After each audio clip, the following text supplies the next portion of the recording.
తెలుగు రాష్ట్రాల్లో సృష్టి fertility centre అరాచకాలు బయటపడుతున్నాయి.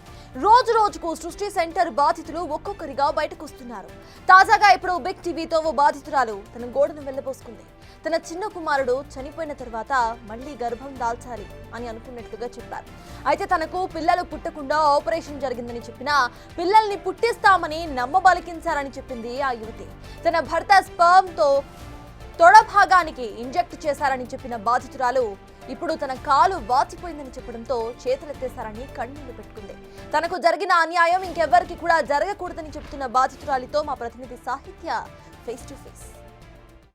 సృష్టి ఐవీఎఫ్ సెంటర్ల బాధితులందరూ కూడా ఒక్కొక్కరిగా బయటికి వస్తున్నారు. ఏదైతే సికింద్రాబాద్ లో కేసు నమోదైన తర్వాత డాక్టర్ నమ్రతాని కూడా అరెస్ట్ చేసిన పరిస్థితి ఇటు విజయవాడ కానీ వైజాగ్ ఇంకా ఇతరితర జిల్లాలలో కూడా ఒక్కొక్కరిని కూడా ఏదైతే బ్రాంచ్లు ఉన్నాయో ఆ బ్రాంచ్లకు సంబంధించిన బాధితులు బయటకు వస్తూ ఉన్నారు. ఇటువైపు మెడికల్ డిపార్ట్మెంట్ కూడా ఇప్పటికే తనిఖీలు నిర్వహించింది. అయితే ఏదైతే విజయవాడలో యూనివర్సల్ సృష్టి ఫెర్టిలిటీ బేబీ కేర్ సెంటర్ ని కూడా యూనివర్సల్ ఉమెన్ కేర్ గా వాళ్ళు రిజిస్టర్ చేపించిన పరిస్థితి.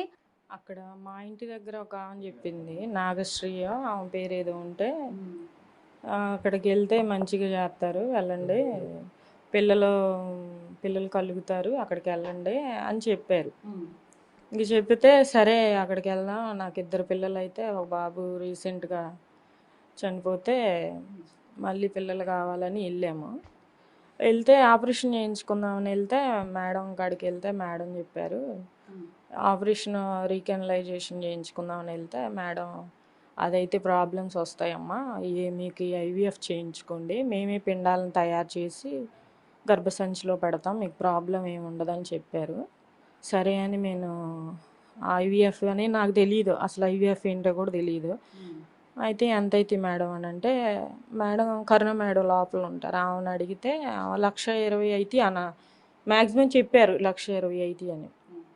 మేము 1,20,000 కానీ సరే ఓకే అన్నాము. తర్వాత బయట ఉన్న మేడం ఏమో 1,50,000 అన్నారు. అదేంటి మేడం 1,20,000 అన్నారు అంటే మీకు టెస్టులు వచ్చిన తర్వాత తెలిసిద్ది అని అంటే, తర్వాత మా ఆయన వచ్చి స్ప్రోమ్ ఇచ్చి ఆ టెస్టులు చేసిన తర్వాత మరి మీ ఆయన కణాలు తక్కువగా ఉన్నాయి కొంచెం అని ఫస్ట్ అంది. తర్వాత మేడం లోపల మేడం బాగానే ఉన్నాయి అన్నీ అంది. బయట మేడం ఏమో 1,50,000 అయితే అందులోనే మెడిసిన్స్ మొత్తం మీకు మెడిసిన్స్ అన్నీ 1,50,000లో అయిపోతాయి అమ్మ అంటే, 30 ఏళ్ళు పెరిగినా మా అక్క వాళ్ళు మేము అందరం మాట్లాడినా తగ్గలేదు. సరే బెడ్ వస్తే చాలు అనుకొని 1,50,000కు ఓకే చేసుకొని వెళ్ళినాం.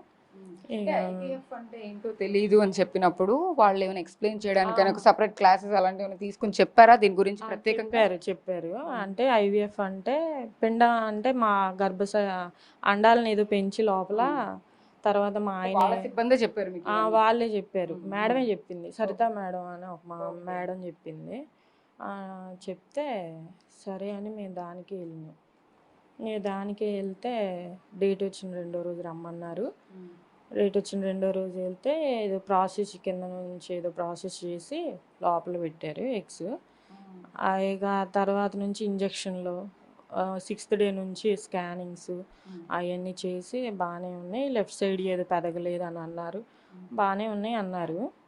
ఇక లాస్ట్ రోజు ట్రిగ్గర్ ఇచ్చే రోజు మత్తు ఇచ్చి ఆ ఎగ్స్ తీశారు. 3వ రోజు వెళ్తే గర్భసంచిలో నీరు ఉందన్నారు.